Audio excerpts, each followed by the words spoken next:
mysticisme, désir, peur, immédiateté. Et c'est vous qui avez choisi que l'on allait se concentrer sur la dernière décennie de vos films pour cette rétrospective. Et on remarque effectivement qu'une sorte de virage s'est opposé, s'est effectué dans votre carrière il y a 10 ans, peut-être même plusieurs, mais en particulier un qui vous a conduit vers un cinéma couvrant ces thématiques où la question du spirituel, voire du surnaturel, qui est abordée dans l'écriture, dans les situations que vous filmez ou même directement dans les dialogues. Alors qu'est-ce qui s'est passé il y a 10 ans pour que ce virage prenne forme? Après près d'une douzaine de films, qu'est-ce qui a défini ce tournant, si on peut l'appeler comme ça?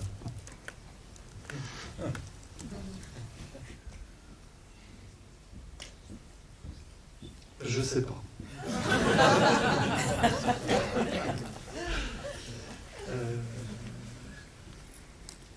Mais c'est peut-être pour cette raison que je continue à faire des films, c'est que j'ai pas cette vision rétrospective où je suis capable de connaître les raisons qui me poussent à faire tel film les uns après les autres. D'ailleurs, quand vous m'avez contacté pour une rétrospective, j'étais pas très enthousiaste. Non, c'était très, très sympathique et chaleureux de votre part. Donc c'est vrai que vous avez un peu insisté. Puis je me suis dit, bon, vous êtes super sympa. Et c'est vrai que les précédentes fois où on me l'a proposé, j'ai refusé, mais pas par... c'est assez flatteur, hein, mais ça porte un regard comme ça, très à la fois nostalgique et où il faut se replonger dans les films, alors que je ne revois aucun de mes films. Donc du coup, je n'ai pas cette volonté, voilà, de revenir dessus puis d'expliquer. C'est aussi parce que vous avez parlé de spontanéité que la procédure d'écriture que je développe de plus en plus, même si c'est comme ça que j'ai commencé, c'est une écriture qui essaie de comprendre au fur et à mesure en fait, du récit ce que je souhaite raconter. Ça peut paraître un peu paradoxal parce que c'est un art où il faut quand même en amont préparer un document qui sert de support.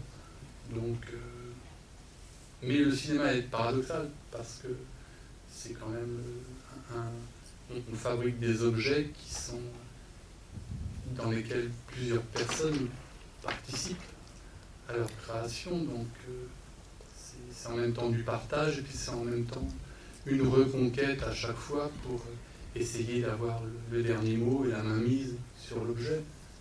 Mais je ne sais plus quelle était la question de départ.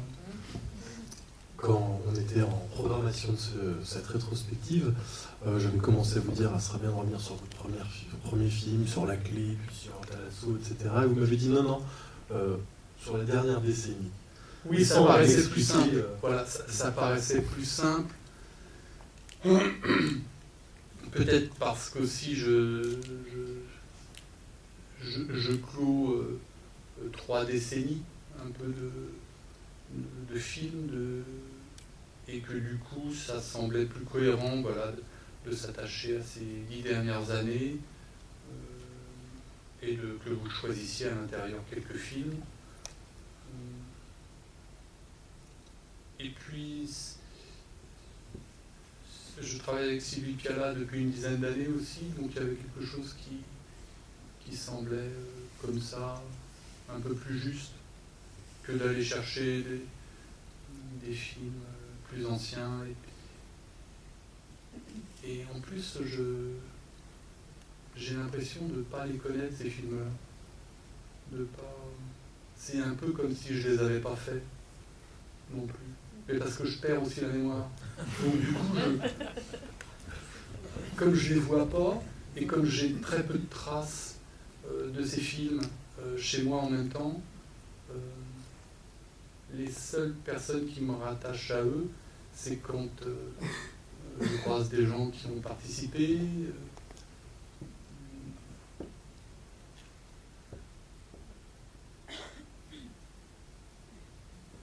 Mais c'est très sympa de faire ça.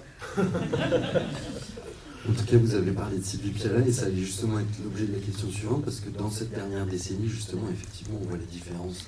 Enfin, nous qui avons beaucoup regardé vos films, on voit qu'effectivement il y a quelque chose qui se tient et qui est assez cohérent dans ce qui a été fait ces dernières années. Et derrière tout ça, il y a Sylvie Piala. Et donc, quand on voit effectivement vos films, et comme Léolo évoquait la difficulté que certaines personnes rencontrent, ou quand on parle du cinéma français, de la production, etc., on se demande comment vous travaillez avec Sylvie Piala et comment ça se fait qu'elle arrive à vous permettre de faire ce que vous faites. Mais je me le demande. Comment elle parvient à monter des projets qui sont assez singuliers, parce que faire un film de guerre aujourd'hui, c'est pas évident. Le traiter de cette façon-là, c'est pas ce qui est le plus vendeur en termes de montage financier. Faire 4 films en 5 ans avec Depardieu, c'est pas non plus quelque chose de commun, parce que c'est une relation qui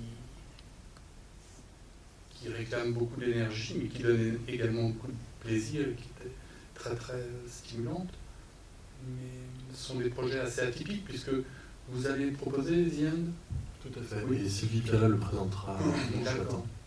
Bon, c'est un film assez particulier parce que j'ai proposé l'idée de ce film à Sylvie Piala peut-être 3 mois avant le tournage. Donc aujourd'hui, monter un film en 3 mois, c'est impossible.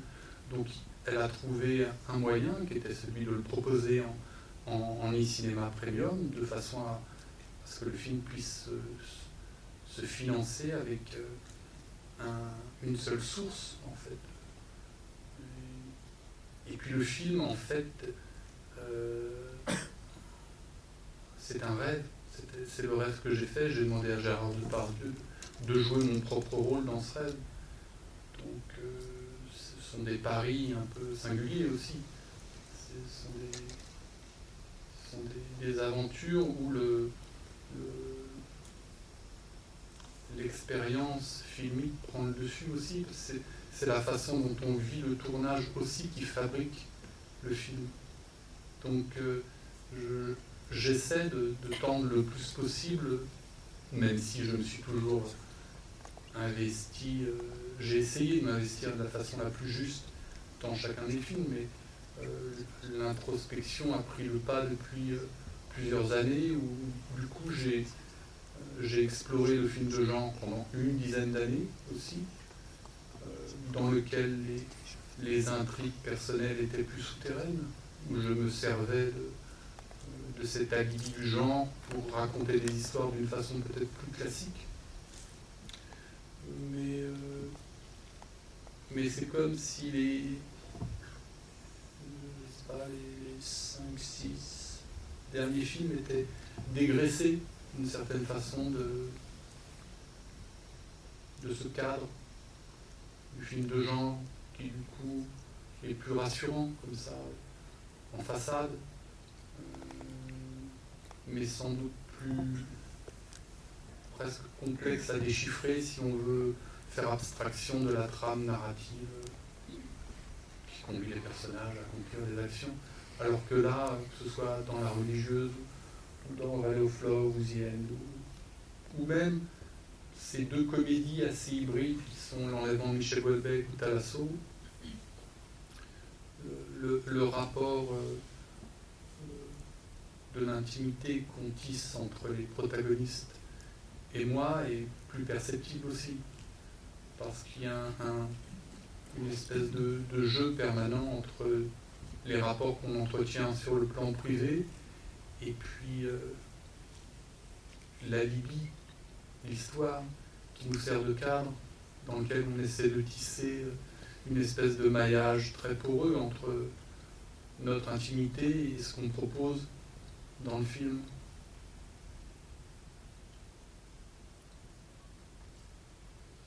Et c'est ce rapport-là qui est assez fascinant en fait. C'est quand on accepte aussi l'idée de se perdre à l'intérieur du film et de ce que le film raconte au moment où on est investi à l'intérieur tous ensemble. Et cette proximité-là, elle est finalement assez rare à installer lorsqu'on fabrique un film. Parce qu'il y a tout un tas d'intervenants qui sont là pour vous soutenir, vous aider à tout mettre en œuvre pour que les choses aboutissent avec votre vision. Mais on est toujours perverti par la projection qu'on veut donner à son film, alors que finalement le plus intéressant et le plus excitant, c'est d'essayer d'être juste au moment où on fabrique les choses. Et c'est ce rapport-là qui est finalement le plus nourrissant. C'est d'être tenté, d'être présent dans l'action au moment où les choses se fabriquent. Et alors voilà, je pense que le mot le plus juste, c'est le paradoxe en fait, c'est que vous êtes pris en permanence entre cette obligation de résultat qui est le support, qui vous aide à rassembler les fonds pour fabriquer un film, et puis le moment où la chose vous échappe. Moi j'aime ce moment où la chose m'échappe, pas pour qu'elle soit plus la mienne, mais simplement parce qu'elle doit muter et qu'elle doit accoucher d'une chose qui est vivante. Et cette vie, c'est ce qui se fabrique au moment du tournage.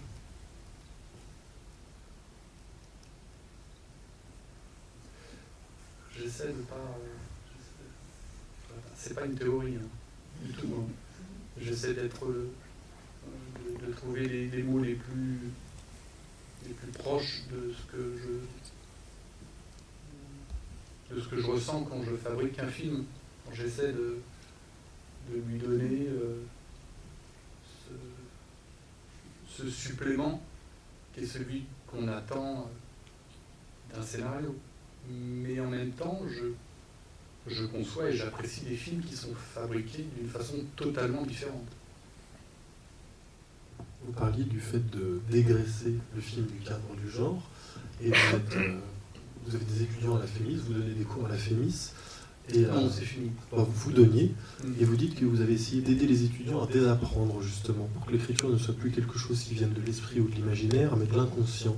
L'idée étant de, comme vous le disiez, dégraisser cette part de censure qui empêche d'accéder au véritable sujet. Alors depuis quand vous travaillez ainsi? Quand est apparue un peu cette relation d'une pratique radicale de l'écriture d'un film? J'ai commencé à écrire de cette façon. Mes premiers films ont été écrits avec cette impulsion d'écriture automatique.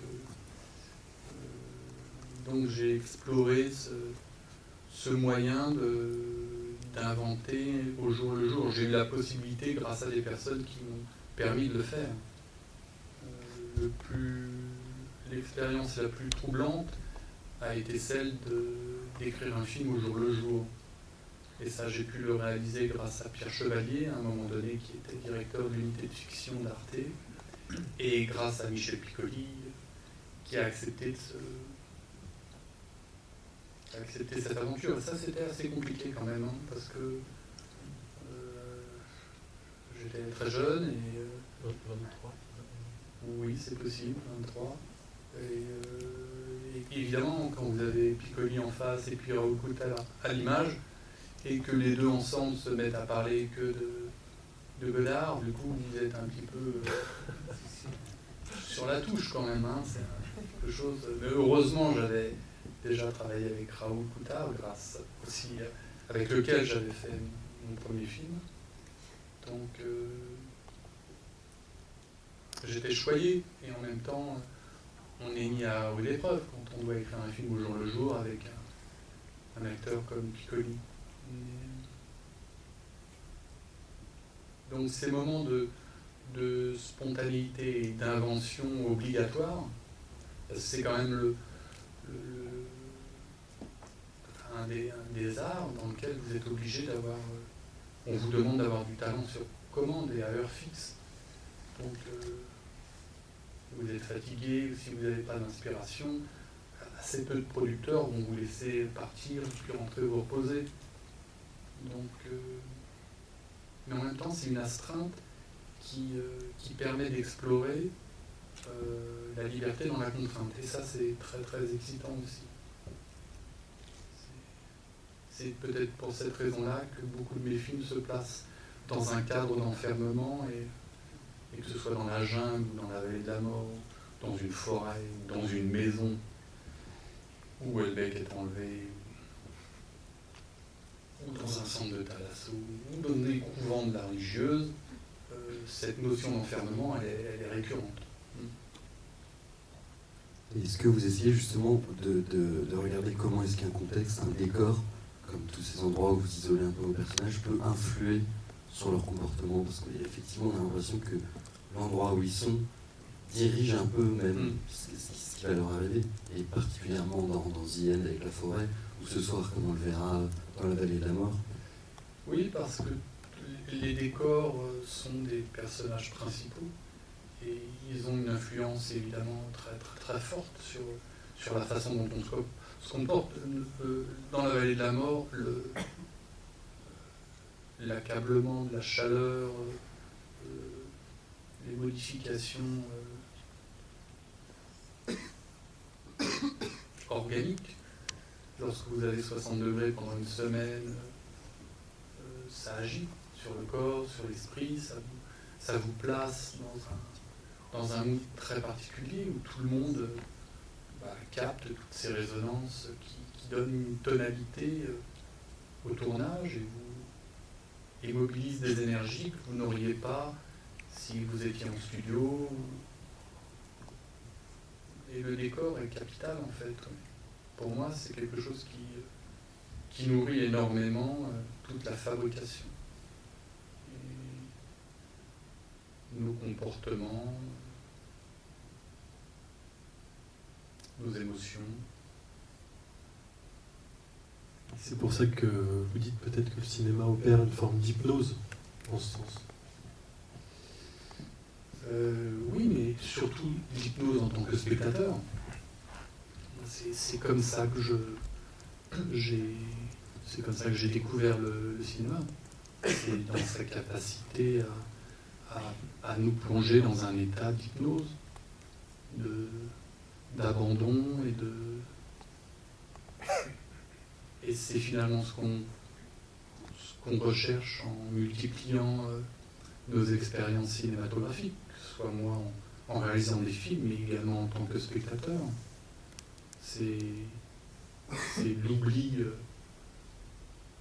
temporel, c'est-à-dire que c'est un moment où on est aware.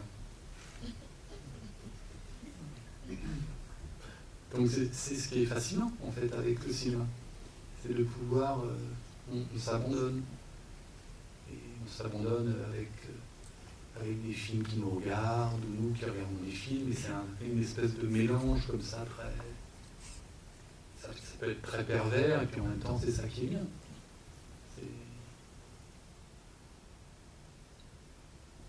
Le réalisateur est pervers, mais le spectateur l'est aussi, parce qu'on s'arrange avec ce qu'on voit aussi. On a une grande faculté de fabriquer des images, même au-delà de ce qu'on voit, même d'entendre des choses qui ne sont pas perceptibles, de comprendre aussi de façon différente. C'est ce qui est assez fascinant, c'est quand deux spectateurs qui voient le même film ne comprennent pas la même chose, même s'il est extrêmement balisé. Particulièrement sur vos films, qui justement aussi dans cette tendance, dans ces décors-là, à être entre la certitude, le mensonge, ne serait-ce qu'avec vos acteurs qui endossent à la fois leur propre rôle, mais un rôle fictionnel, un personnage. Vous cherchez vraiment à faire participer le spectateur dans la lecture de vos films. J'essaie, et comme je suis le premier spectateur de mes films, je suis aussi confronté à ces moments de perdition, d'abandon, mais parce que c'est ce que je recherche aussi, c'est le danger, en fait, le risque et le danger, ce qui est évidemment pas compatible avec le cinéma, puisque le but est de tout maîtriser pour... Donc, encore une fois, c'est paradoxal. Si vous racontez ça au producteur, ça n'est pas forcément en confiance. Et pour parler de votre découverte du cinéma, on a essayé de faire des recherches sur les fondements de votre cinéphilie, ce qui est un peu dur à trouver, parce que vous parlez finalement très peu de vos références en interview et en masterclass. Mais à plusieurs reprises, par contre, vous avez parlé d'un film qui est Bambi, le dessin animé. Bambi comme première émoi au cinéma. Alors, et en effet, ce que vous semblez essayer d'explorer depuis longtemps, c'est la perte de l'être cher aussi, le déchirement absolu, la mère qui perd son fils, ou inversement, comme ce soir, enfin, je veux dire, le fils qui perd sa mère comme dans Bambi, ou inversement, comme ce soir, la mère qui perd son fils. Alors, Guillaume Niclou, cinéphile, qu'est-ce que ça donne après Bambi? Bambi, c'est parce que c'est le premier film que j'ai vu au cinéma. Donc évidemment, ça laisse des traces durables. Et puis c'est finalement ce qu'on recherche après. Une fois que la rétine a été imprimée, on peut l'effacer. Hein. Donc, bah oui, Bambi. Mais en même temps, spontanément, je me souviens aussi de Zardoz. Alors que le film a été interdit au moins de 12 ans, mon père m'a emmené voir, j'avais 9 ans. Donc ça aussi, ça laisse des traces pour ceux qui ont vu le film. C'est un objet très très particulier, Zardoz.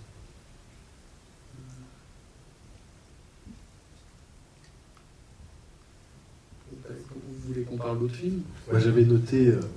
non, mais Bambi, c'est parce que c'est le premier, en effet. Mais après, il y a Dumbo, les Aristochats...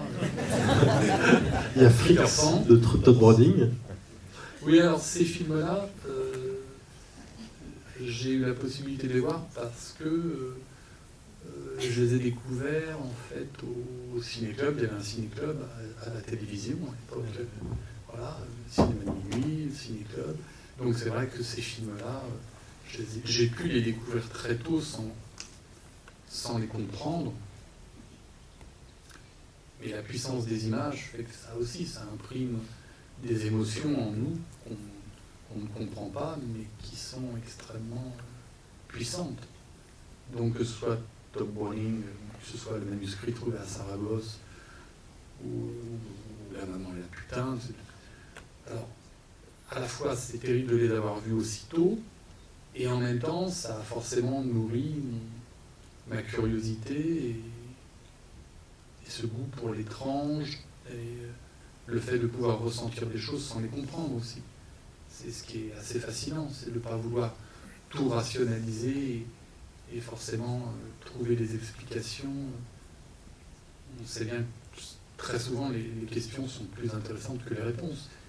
Il faut les laisser raisonner et puis voir ce qui se produit. Donc ces films ont produit énormément de choses. Todd Browning, Jean Eustache, Vieux Jack Haas, Zulawski, des films empreints vraiment de subversifs et de thématiques dont nous parlions en introduction de cette discussion. Mais est-ce qu'ils construisent pour autant l'esthétique ou l'inspiration pratique de vos films? Est-ce que quand vous réalisez un film, des références planes vous permettent de vous aider dans votre mise en scène?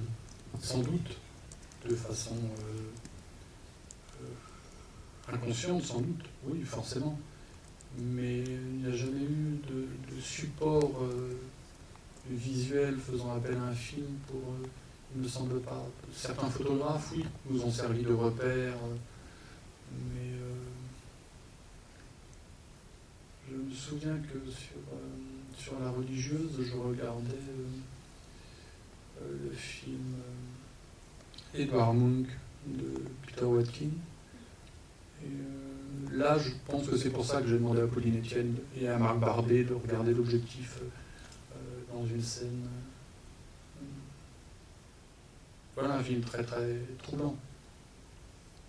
Edvard Munch, ouais. Qui joue de ces différents niveaux de lecture où on est à la fois on ne sait pas bien, mais dans le documentaire, dans la revisitation, l'interpellation, la voix off, tout ce mélange pour offrir quelque chose de très puissant et dans lequel il faut réellement disséquer tous les éléments pour comprendre comment il fonctionne. Mais on n'a pas besoin de comprendre comment ça fonctionne pour ressentir.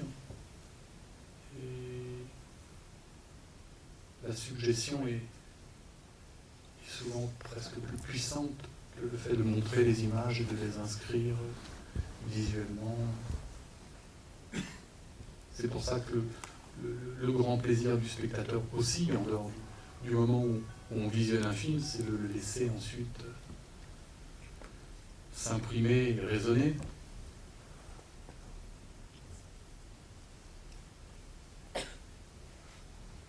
Alors ce week-end, on va rencontrer des actrices qui ont travaillé avec vous, donc on va leur parler de direction d'acteur, de votre direction d'acteur. Donc, avant de les voir, on aimerait bien avoir votre point de vue sur la question, sur comment vous travaillez ensemble. Et il paraît que vous ne cherchez pas spécialement à creuser un personnage, mais vous cherchez surtout à créer un lien avec l'acteur, et pour vous citer, essayer de mentir le plus sincèrement possible ensemble. C'est beau.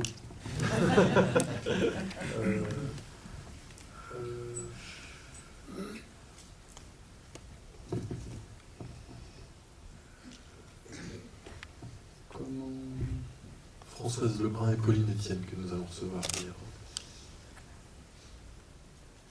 Oui. Alors peut-être parce que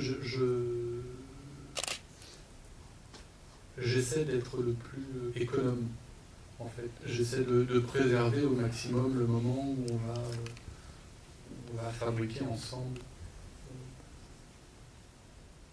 Donc du coup, je fais pas de casting à proprement parler, je fais pas de répétition, je fais pas de lecture, pour ménager au maximum le moment où on va se retrouver ensemble, et puis là, inventer.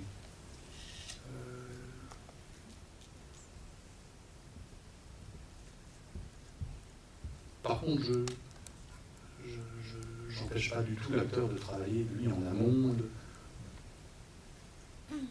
J'adorerais avoir un acteur qui arrive au dernier moment, qui reste dans sa caravane, qui vient, il joue, il rentre.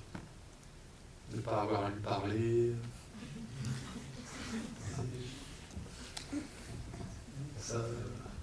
C'est pas... L'idée, c'est pas de ne pas communiquer, hein, c'est juste de se laisser aussi surprendre. Moi, j'ai toujours eu l'impression que une fois qu'un acteur vous avez choisi, que vous aviez choisi un acteur, le reste était... Si vous l'avez choisi, qu'il accepte, c'est que c'est lui. À partir du moment où on se met à lui expliquer les choses, à rationaliser, ça rentre pas dans...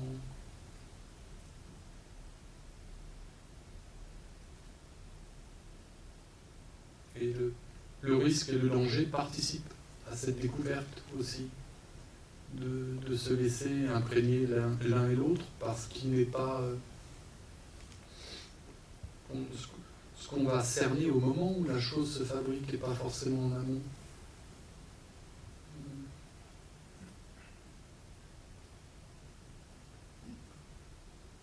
Du coup, ça se concrétise comment? Genre, vous discutez uniquement sur le plateau juste avant de tourner?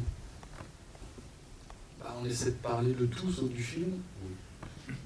Sauf des personnages, parfois c'est compliqué, mais avec Gérard Depardieu, c'est ce qui est assez étonnant, c'est qu'on arrive à préserver ce moment jusqu'au moment où on tourne.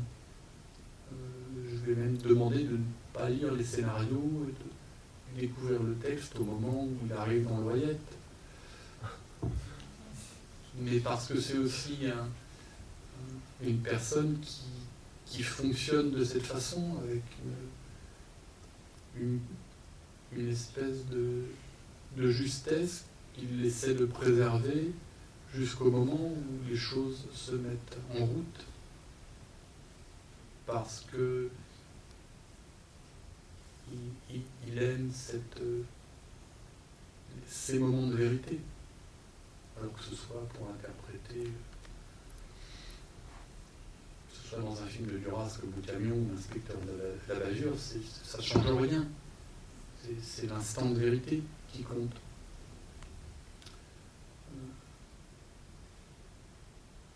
Est-ce que ça répond à votre question? Oui, absolument. Et tout ça relève beaucoup de l'instinct. Et ça me fait penser, on a regardé un journal filmé que vous avez fait sur le tournage de La Religieuse, où vous disiez comme ça une petite phrase, vous disiez de toute façon je ne regarde pas le plan de travail. Donc est-ce que vous savez, vous, ce que vous allez tourner au moment quand vous arrivez? Pas toujours. Enfin, je le sais à un moment donné parce qu'avec le premier assistant qui met en place toute la gestion du tournage, qui est un rôle clé. Non, mais comme je vous le disais, j'ai une faculté pour permettre à ma mémoire de se défalquer de plein de choses, et du coup, non, parfois je ne sais pas ce que je vais tourner le lendemain, ou j'essaie volontairement de le laisser de côté pour... En même temps, lorsque c'est possible, et j'essaie le plus souvent de pouvoir le faire, c'est de tourner en continuité. Donc du coup, le film avance dans son sens. Mais oui, j'ai tenu un journal d'ailleurs que Guy Lecorne, il parlera, il a nettement édulcoré ce journal parce qu'il était beaucoup plus fourni et il m'a dit qu'il ne pouvait pas monter ce que je disais. C'était pas correct. Et il reste quand même des choses, moi, j'ai trouvé ça assez formidable, c'est un film en soi, ce journal filmé. Il y a une scène moi, qui m'a beaucoup fait rire. Vous asseyez, totalement déprimé, il me semble que c'est le premier ou le deuxième jour, vous dites ce qu'on fait c'est de la merde, les gens me font chier, ils sont très gentils, mais comment veulent-ils que je sache réellement ce que je veux faire si on applique quelque chose qu'on avait prévu? Et du coup c'est assez inspirant, parce qu'on se dit effectivement un cinéaste arrive sur un plateau et il va faire avec cette contrainte-là. Pendant le tournage, vous semblez pas du tout aimer le film que vous êtes en train de faire. Alors, aucune des journées où vous filmez, vous semblez satisfait, à part de Pauline Etienne, dont vous dites beaucoup de bien. Et c'est quelque chose d'assez rassurant quand on est jeune cinéaste de se dire, en fait, alors, même... moi, je n'ai aucun souvenir de ce genre-là, puisque évidemment, je n'ai pas de mémoire et je ne l'ai pas vu. C'est Guy Lecorne qui l'a monté. Donc, vous pourriez me raconter n'importe quoi. J'étais à ce point-là déprimé. Le plus étonnant, c'est quand vous oubliez de vous habiller devant la caméra le matin. Non, c'est faux. C'est très drôle. On le publiera sur le site internet de la rétrospective, parce que c'est un beau document. Mais non, peut-être pas alors. Vous nous direz. Et si vous faites ce que vous voulez. Pour revenir sur ce que vous disiez sur les acteurs, j'ai noté une phrase d'un cinéaste que j'aime beaucoup qui dit que l'incarnation est une chose mystérieuse, elle doit répondre en partie à ce que vous imaginez du personnage et en même temps proposer ce que vous ignorez. Et qui a dit ça? C'est vous. Vous êtes toujours d'accord? Pourquoi pas? Alors on a l'impression que vous essayez beaucoup de jouer sur la fiction, le réel, sur le rêve et le réel, parce que vos films sont toujours ancrés dans une certaine réalité, mais teintés d'onirisme. Vous jouez aussi sur le fait que vos personnages parfois jouent leur propre rôle, ou ont le prénom qu'ils ont dans la vraie vie, font la profession qu'ils font dans la vraie vie. Alors est-ce que vous essayez un peu d'insuffler un peu d'imaginaire dans un monde de plus en plus pragmatique, ou est-ce que c'est vous qui avez un peu un esprit rêveur?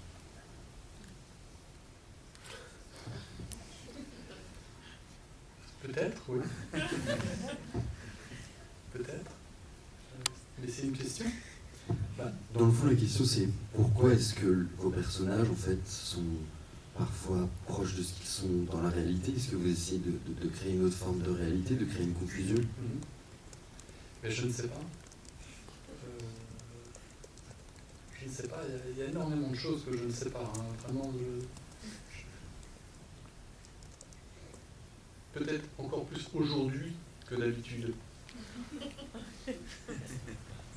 Le lien à faire avec ce que tu dis, selon moi, se cache dans quelque chose dont vous parlez souvent, mais sur d'autres thématiques, mais qui se rejoint ici, c'est sur la différence entre désir et jouissance. Parce que pour vous, le désir, c'est ce qui est le plus important à la fois dans le cinéma et dans la vie, me semble-t-il. Et vous disiez une fois, dans une interview qui semblait vous ennuyer un peu sur France Inter, mais ce moment était assez passionnant, depuis une décennie, nous sommes entrés dans l'ère de la jouissance, ce qui signe la disparition du désir, La jouissance n'est que la finalité du désir, et l'on se prive alors de ce qui motive la jouissance. Le désir doit être la seule chose qui nous reste, c'est lui qui nous sauve. C'est un peu ce qui se passe avec vos personnages, du coup. C'est le désir de fiction. Vous êtes sûr que c'est moi qui ai dit ça? Ah oui, tout à fait. Bon, c'est pas grave. Enfin, ça correspond encore à ce que je pense. Ouais. Oui, mais c'est vrai que... Enfin, c'est pas nouveau, je pense que ça fait déjà plusieurs décennies qu'il y a une espèce d'évolution vers quelque chose d'instantané qui nous prive de ce qui fait naître, justement, ce qui est l'aboutissement qui nous amène à la jouissance. Donc du coup, on le voit aussi dans des supports un peu extrêmes, comme la pornographie, où on avait avant une romance, avant d'arriver au climax, au moment où tout allait se... Là, on est dans des séquences purement sexuées, où finalement, il n'y a plus de désir, il n'y a que l'acte.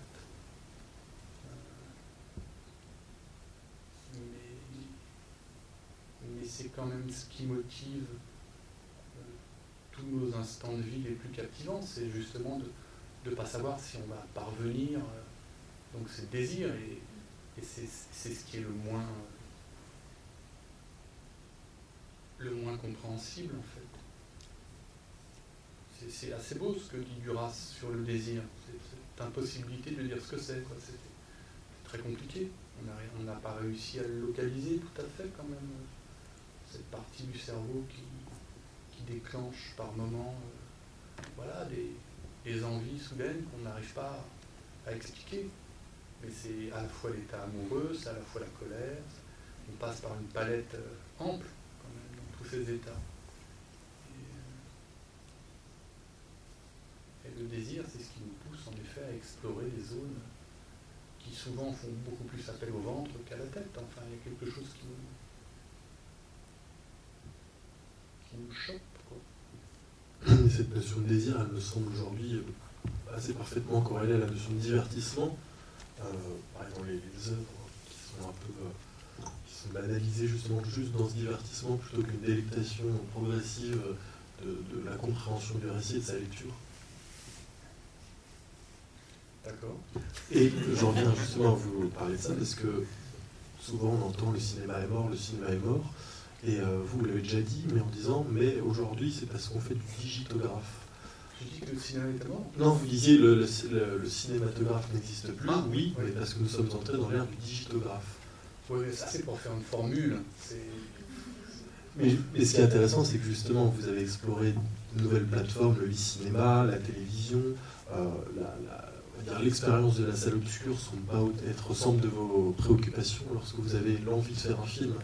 Alors est-ce que effectivement, le cinéma est né dans une salle, c'était une expérience collective. Est-ce que vous accordez de l'importance à cette notion-là, on va dire presque à la définition étymologique de l'art que vous pratiquez? C'est un peu, il y a plusieurs choses dans tout ce que vous dites.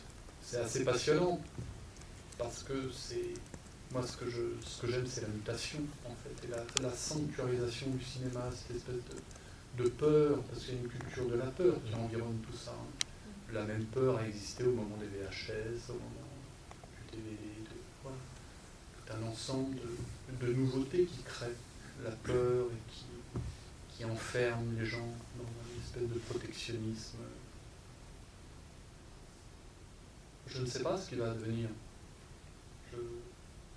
Je vois tous ces nouveaux outils, toute cette nouvelle façon de cette consommation. Ce terme-là n'existe pas.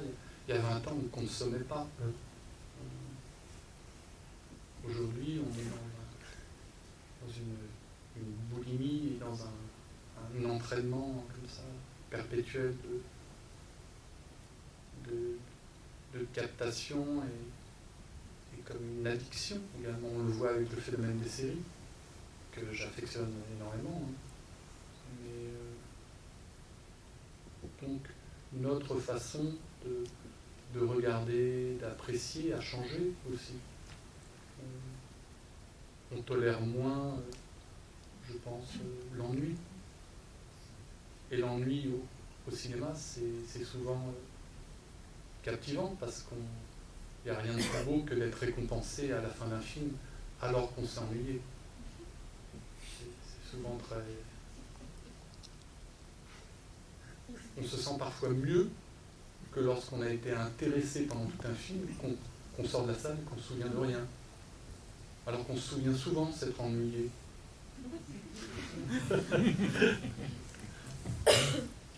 Est-ce que vous avez des questions? Parce que n'hésitez pas évidemment à prendre la parole si vous en avez, quand vous en avez.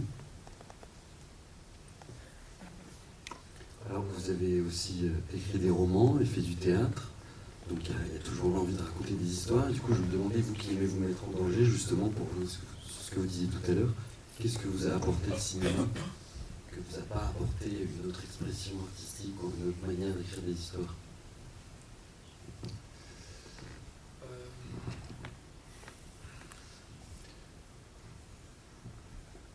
Le théâtre, ça a été je dirais une rampe de lancement en fait, parce que avec 2 amis, j'ai créé une compagnie de théâtre assez tôt. On devait avoir 17 ans ou 18 ans. Et c'était une façon d'explorer la scène. C'était une façon d'explorer la mise en scène. C'était une façon d'explorer l'approche d'un texte, d'en écrire. C'est une façon de me familiariser avec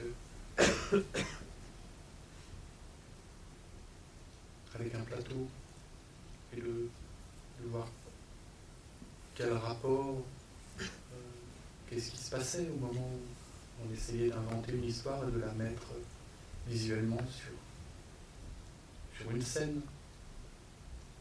Mais la finalité, c'était de faire du cinéma. Et cette exploration-là me coûtait moins cher, en fait, que de réaliser un film. Donc, les premiers spectacles ont permis à financer ce premier film. Et concernant le roman, je dirais que c'est presque un accident. C'est au moment où, à la fin d'un cycle de films, j'étais un petit peu perdu. Enfin, je n'arrivais pas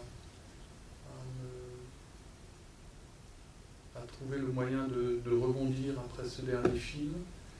Et j'ai eu beaucoup de chance parce que j'ai eu des éditeurs qui m'ont contacté en me demandant d'écrire. Donc j'ai écrit pendant 2 ans des romans, mais tout le temps. Je terminais un roman un jour, je démarrais un autre le jour même. Donc j'ai eu ces écrits-là, et il se trouve qu'un des écrits est arrivé entre les mains de Maurice Pialat, et que Sylvie Pialat m'a appelé pour me demander si j'étais d'accord pour que Maurice Pialat puisse adapter un des romans. J'ai dit non, bien sûr. C'est là que la rencontre avec Sylvie a commencé à prendre forme. Donc j'étais évidemment très flatté. Ça a mis un coup de... Voilà, ça m'a remis d'une certaine façon en selle.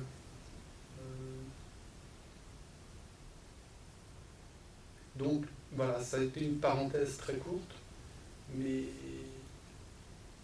c'est comme si tous ces éléments trouvaient une place presque indispensable. Alors, parfois on aimerait croire qu'il n'y a pas de hasard, en fait, qu'on construit soi-même sans le savoir les pièces du puzzle, et qu'on est un peu finalement qu'on fabrique notre propre monde, même si c'est un monde qui nous enferme, où on répète les mêmes situations, où on passe notre temps finalement à essayer de retrouver tous ces premiers plaisirs. d'enfance, ou de lecture, ou d'écriture, de dessin. Mais quand vous avez parlé de Bambi, évidemment que Bambi, c'est une espèce de cette femme-là inversée. Il y a quelque chose il y a toute cette mythologie, finalement, elle nous habite toute notre vie. Donc on a construit déjà les premiers édifices de ce qu'on va développer plus tard, il me semble. Après, si en plus vous découvrez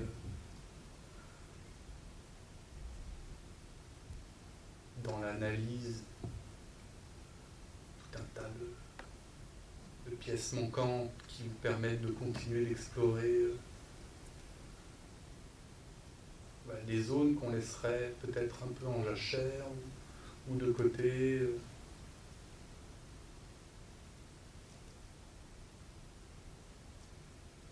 Je continue comme ça. Vous avez à nouveau parlé de Sylvie Piala et elle parle aussi beaucoup de vous. Alors moi je me demande un peu, est-ce qu'il y a vraiment une distinction de productrice-cinéaste ou est-ce qu'elle est aussi pour vous une véritable collaboratrice artistique? Quelle relation il y a en fait entre le cinéaste et le producteur? Chez vous en tout cas. Tout est basé sur la confiance en fait. C'est lorsque vous avez le sentiment et la preuve que la personne qui vous permet de faire vos films est là pour vous épauler, pour participer à la création de cet objet. C'est une relation à la fois riche mais très nourrissante. Elle vous motive en même temps. Donc il y a une grande liberté avec Sylvie, c'est de pouvoir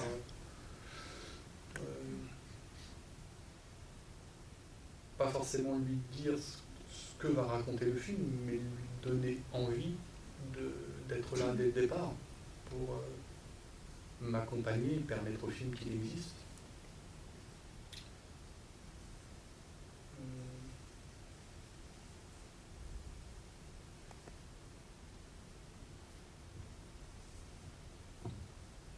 C'est pas trop éteint ce que je vous dis.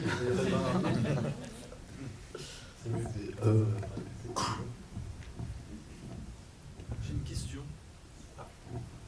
À votre avis, qu'est-ce que des comédiens comme Gérard Depardieu ou Isabelle Huppert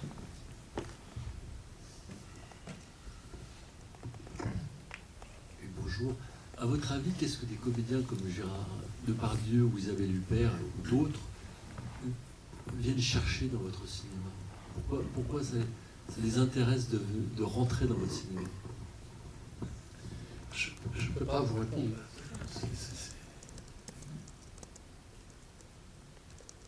Est-ce qu'ils viennent chercher justement autre chose? C'est ça? Parce que vous avez cette faculté de dire je veux me laisser porter, je veux découvrir. Est-ce que vous pensez que c'est ça qu'ils viennent chercher en tant qu'expérience de comédien? J'aimerais bien, mais je pense que c'est faux. Je pense pas qu'on... J'aimerais penser que c'est sur le rapport humain, une complicité se crée et que d'une façon aveugle, ils aient envie qu'on retravaille ensemble. Parce que sur le plan professionnel, je pense que l'un et l'autre ont vécu des moments exceptionnels, avec des complicités de réalisateurs, avec des films importants, très beaux. Donc, je pense que si on a un lien, il se joue surtout à ce niveau-là, et pas forcément parce que le scénario leur semble indispensable, ou que le personnage... Mais je vous dis ça aussi parce que pour moi, les rapports humains sont indispensables à la façon dont on fabrique les films. Mais encore une fois, c'est juste mon ressenti. je ne suis pas sûr que Tom Cruise, quand il fait Mission Impossible 6, ait besoin de vivre des moments en dehors du plateau avec le réalisateur. Je parle à la fois de Tom Cruise et du film parce que j'aime beaucoup les deux. Donc, mais ça, il n'y a que qui pourrait répondre en fait à votre question. Excusez-moi, j'ai une petite question. En fait, à vous écouter, vous avez une façon assez singulière de parler de votre métier. Moi, je suis très intéressée maintenant. Enfin, j'ai envie de découvrir toute votre œuvre.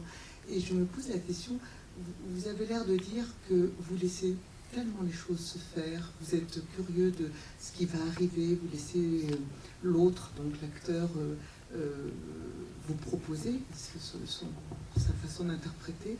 Est-ce que vous avez au départ une idée de ce que vous voulez créer, et est-ce qu'au final, vous vous y retrouvez avec cette collaboration, ou bien vous sentez que finalement c'est assez éloigné de ce que vous pensiez au départ?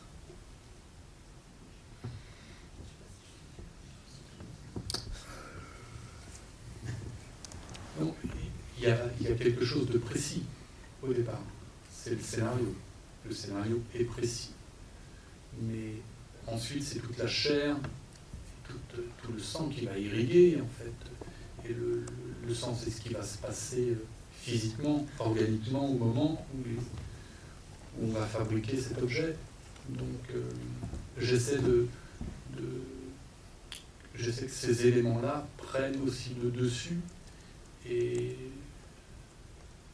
ce que j'aime, c'est cette dépossession, en fait. C'est de se retrouver d'un seul coup dépossédé, parce que de toute façon, quoi qu'on fasse, on passera notre temps au tournage à nous rapprocher de l'objet, de ce qui est en train de se jouer. Je dis ça aussi parce que j'ai exploré l'effet inverse. J'ai exploré cette volonté de tout contrôler, parfois de storyboarder, je parle de ça il y a longtemps. Hein. Et ce plaisir n'avait rien à voir avec celui que j'éprouve depuis maintenant plusieurs films, à travailler de cette façon. Donc j'ai compris assez tardivement de trouver cette justesse qui me semble pour moi la plus sincère, en fait, de fonctionner de cette façon, pour être le plus connecté, en fait, au film. Et là, dans Valley of Love particulièrement, du coup, vu que vous dites que c'est le scénario, enfin, dans vos films en général, le scénario est déjà bien écrit avant, ça a l'air tellement collé à la vie de Depardieu que c'est incroyable. Est-ce que vous avez modifié certains éléments de votre scénario pour coller à lui? Vous saviez que vous alliez travailler avec lui ou pas? Pas du tout. Le film était écrit en fait pour Ryan O'Neal. Il devait se tourner en langue anglaise. Et au moment où les choses se sont mis un peu en route, on a eu des difficultés à monter le film en langue anglaise et Ryan O'Neal a eu des problèmes.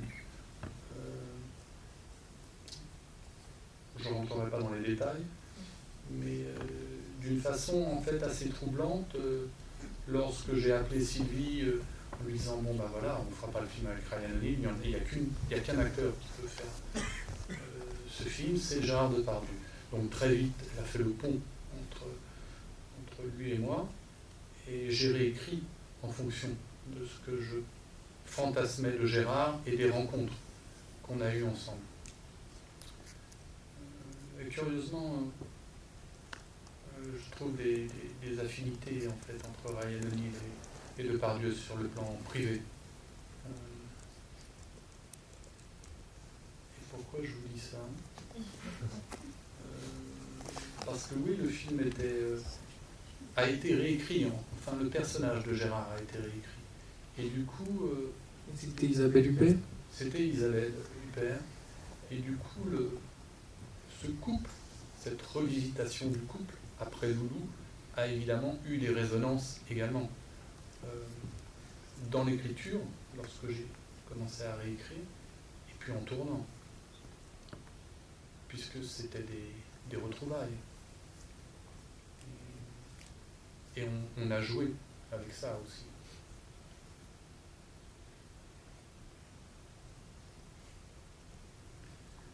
J'ai une autre question. Quand vous faites un film, quelle est la partie que vous préférez, dans laquelle vous avez le plus de plaisir à travailler? Est-ce que vous montez, est-ce que vous participez beaucoup au montage après, ou quelle est la partie que vous préférez? La relation avec l'acteur dont vous nous parliez, ou le montage, ou le moment de tournée, l'écriture du scénario? Ce sont des plaisirs différents. C'est des plaisirs différents, mais le moment du tournage est très intense. Et curieusement, les moments de satisfaction au tournage sont très rares, mais quand ils arrivent, ils sont très puissants. Donc c'est... Et le montage, enfin, il y a quand même quelque chose qui est assez régulier, c'est que un film, c'est 3 films. C'est l'écriture, le tournage et le montage. Bon. Dans chacune des parties, je prends énormément de plaisir. Mais c'est peut-être au moment du tournage que le plaisir est le plus rare, mais également le plus intense quand il arrive. C'est curieux.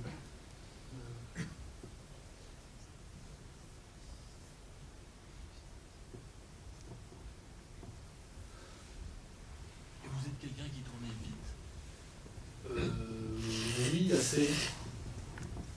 Assez. C'est-à-dire 30 jours, plus? Comment Il n'y a pas de règle. Il n'y a pas de règle. Ça peut aller vite, oui. Le budget a évidemment une incidence. Mais il y a des tournages longs. Et puis la durée n'a rien à voir avec la qualité du film en plus. Hein, souvent, c'est pas. Enfin, je dis qualité. C'est très subjectif, mais la qualité que je donne à ces films, en tout cas.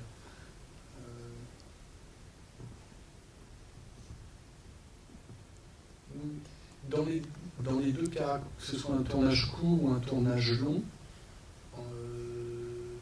ce sont des plaisirs également différents. Parce qu'on n'attaque pas le tournage de la même façon. Si vous tournez en 3 semaines, vous avez intérêt d'être au taquet tout de suite. Si vous avez 50 jours devant, là, bon, vous pouvez vous permettre peut-être pas tout donner au départ. Mais le grand rêve, c'est de pouvoir retourner la première semaine de tournage. Ça, c'est quand même le grand luxe. Hein.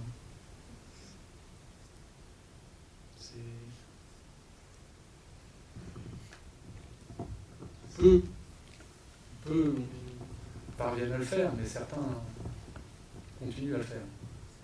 Je crois que Woody Allen continue à le faire. Chaplin le faisait beaucoup.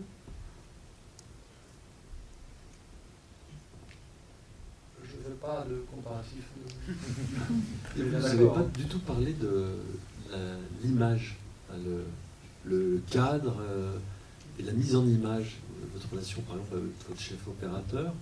Est-ce que ça aussi c'est quelque chose qui vient au moment du tournage? C'est très pensé avant? Toujours le même? Non, alors ça, l'image, c'est très particulier. Autant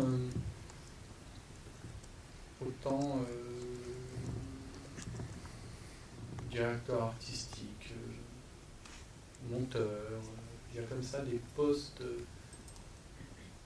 avec lesquels je ne déroge pas du tout à la règle, c'est-à-dire d'avoir la collaboration vraiment de ces personnes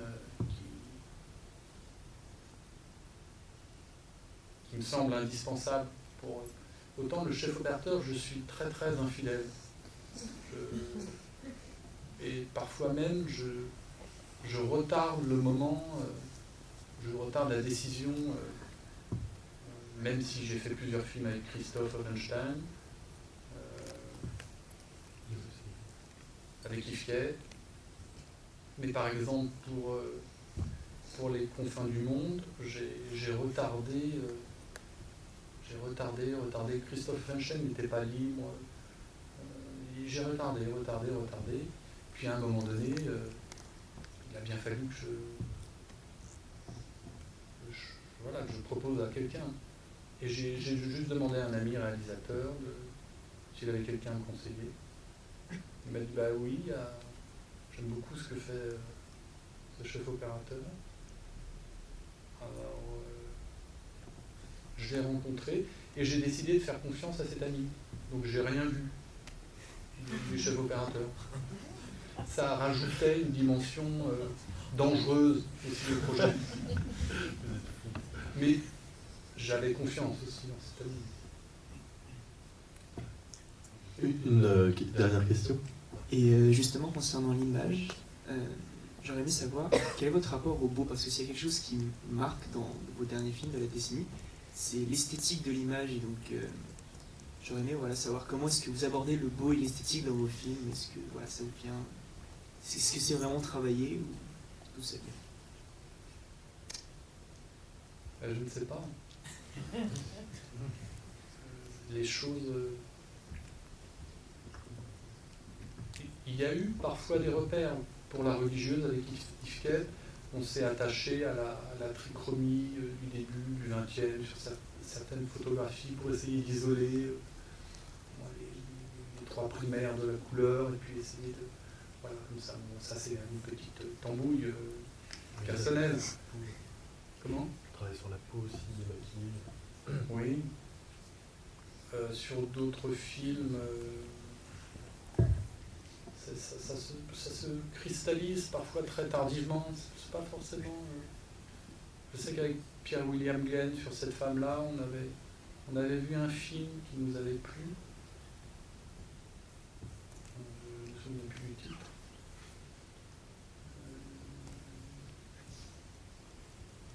Mais voilà, par moments, il y a comme ça des... Et alors en plus, comme j'oublie,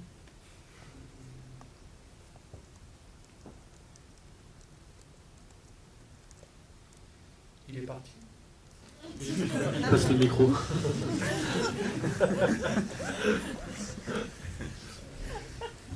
Non, pardon, quelle était la fin de votre question? Je sais pas. À quel moment vient cette recherche du beau? Est-ce qu'il y a une vraie recherche du beau en fait dans vos caves? Parce que moi c'est quelque chose. J'espère. J'espère, mais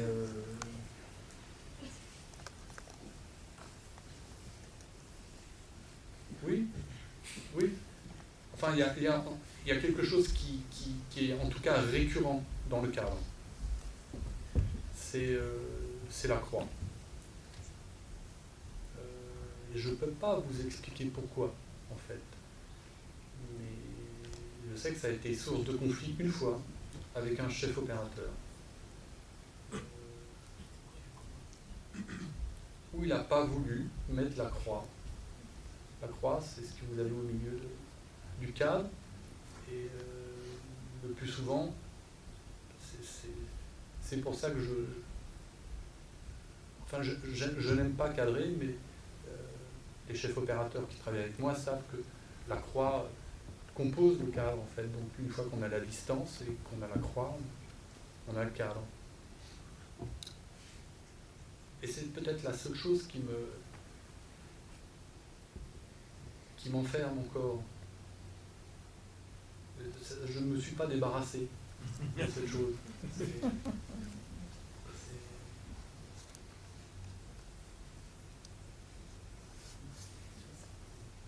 Donc ça imprime forcément, la croix, elle imprime quelque chose, que ce soit chez Besson ou chez Kubrick, elle vous donne une espèce de...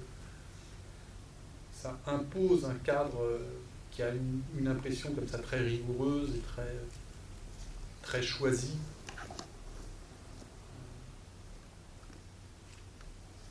Mais en même temps, on peut garder la croix et faire des plans pourris. Hein. C'est pas ça garantit rien.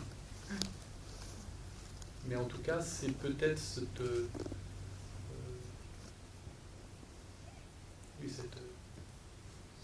cette obligation d'inscrire le spectateur dans quelque chose qui vous place au centre à chaque fois.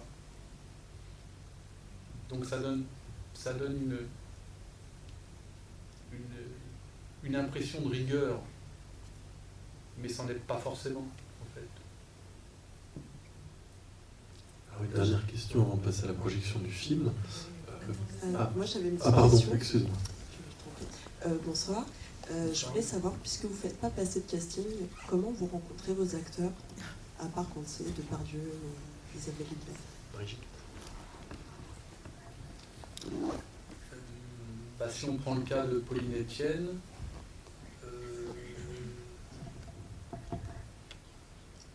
on m'a parlé d'elle.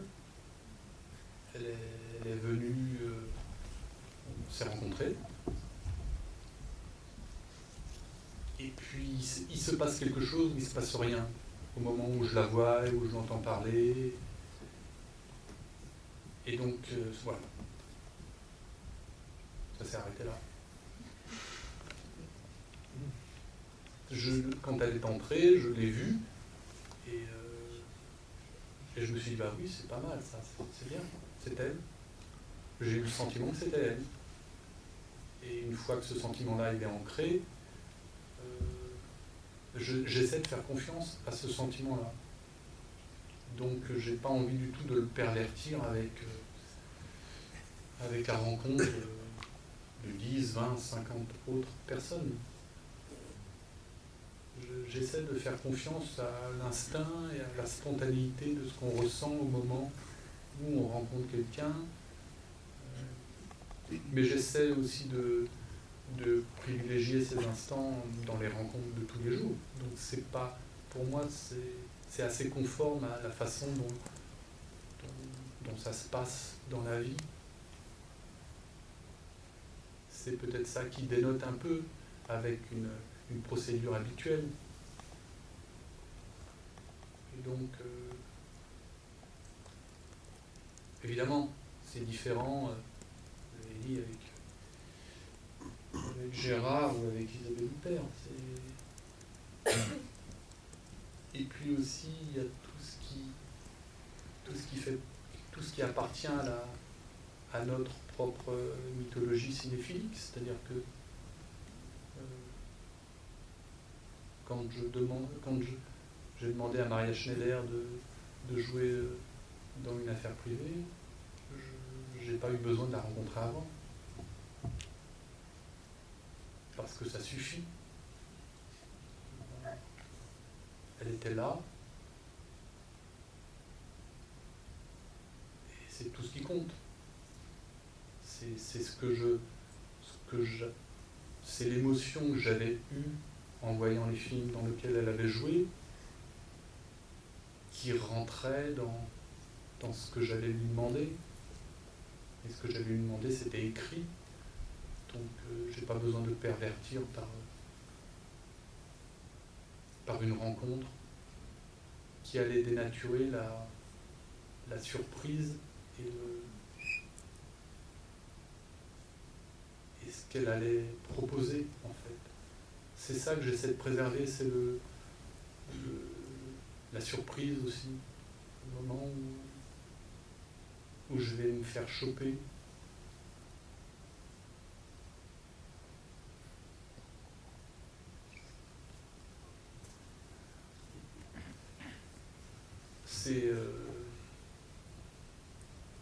Qu'est-ce que je voulais dire? Non, j'espère que ça n'apparaît pas comme... c'est pas de la théorie, hein, tout ce que je vous dis. C'est juste... là, c'est parce qu'on décortique la façon dont... on parlait de spontanéité. Dont les films se fabriquent.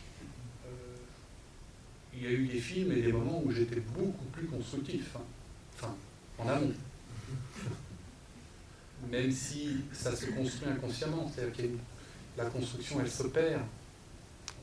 Il y a des choses dont on ne pourra jamais se débarrasser. Pour moi, il y a des espèces d'automatismes qui sont ancrés. Mais malgré ça, c'est de retrouver des espaces de liberté à l'intérieur de toutes ces contraintes. C'est ce qui est... c'est un moteur... assez indispensable. Et qui nous en fait venir à la dernière question, une question qu'on pose à tous les cinéastes que l'on reçoit, qui est très simple. Si vous aviez un conseil à donner à un jeune cinéaste vis-à-vis de votre expérience et de ce que vous pensez là, sur le moment, spontanément. Je je peux pas vous répondre parce que on n'y est pas. Il faudrait qu'il y ait un réalisateur qui vienne me demander, et encore là, ce serait faussé, vous filmez, vous voyez bien, tout est perverti là. Est-ce que vous auriez un conseil? Mais moi j'ai demandé à un réalisateur. Vous avez parlé tout à l'heure de Zulaski, et j'ai été le voir parce que je m'étais aperçu, j'avais 18 ans, qu'il habitait à une trentaine de kilomètres de chez moi. Donc je suis venu chez lui. Enfin, d'abord j'ai trouvé une cabine téléphonique, j'ai appelé, il était là. Il m'a dit bah oui, passe. Donc il m'a fait entrer dans une cuisine. Il était à table, il a débouché une bouteille de vin, on a bu une bouteille de vin, donc déjà c'était un peu compliqué pour moi. Mais en même temps, j'admirais tellement l'importance d'aimer, possession. Et je lui ai demandé, voilà, je veux être réalisateur. Si vous avez un conseil, il m'a dit oui. Ne le fais pas.